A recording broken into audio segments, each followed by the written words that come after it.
नेताजी सुभाष चंद्र बोस, जिन्होंने हमारे भारत को आजाद करने के लिए काफी ज्यादा योगदान दिया था। आजाद हिंद फौज और गांधी जी के साथ साथ सुभाष चंद्र बोस ने ब्रिटिशर्स को भारत से भगा दिया था। पर कुछ लोग ये कहते हैं कि सिर्फ नेताजी की वजह से ही ब्रिटिशर्स भारत छोड़कर गए थे, और दूसरी तरफ कुछ लोग ऐसे भी है जो कहते हैं कि सिर्फ गांधी जी की वजह से ब्रिटिशर्स भारत छोड़कर गए थे। पर इन दोनों में बेटर कौन है और इन दोनों को कंपेयर क्यों किया जाता है, और क्या इन्हें कंपेयर करना सही है, जानेंगे आज के इस वीडियो में।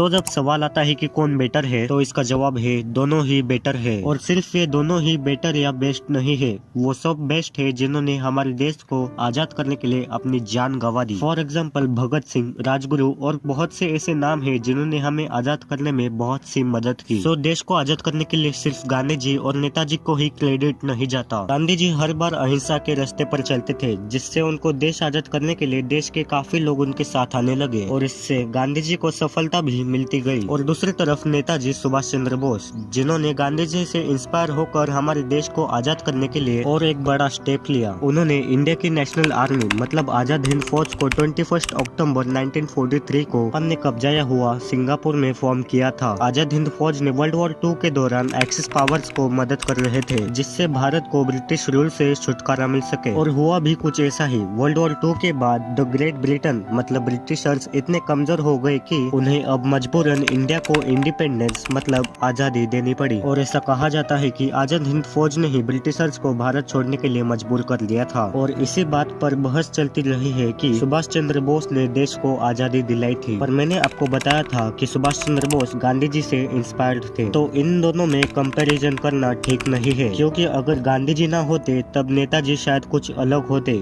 और अगर नेताजी सुभाष चंद्र बोस ना होते तो शायद कुछ और होता। तो कंपैरिजन करना बिल्कुल ठीक नहीं है। और अगर ये कंपैरिजन कोई करता है तब शायद उस इंसान ने किसी एक साइड की हिस्ट्री पढ़ी होगी, पर हमें पूरी हिस्ट्री पढ़नी चाहिए। और इसके बाद आपको खुद ही लगेगा कि ये कंपैरिजन करना वेस्ट ऑफ द टाइम है। इस वीडियो में मैंने सब कुछ शॉर्ट में बताया है, जिससे आपको जल्दी समझ आ जाए। अगर कुछ गलती हुई हो तो माफ कर देना। मिलते हैं किसी और वीडियो में, तब तक ऐसे ही नॉलेज लेते रहिए।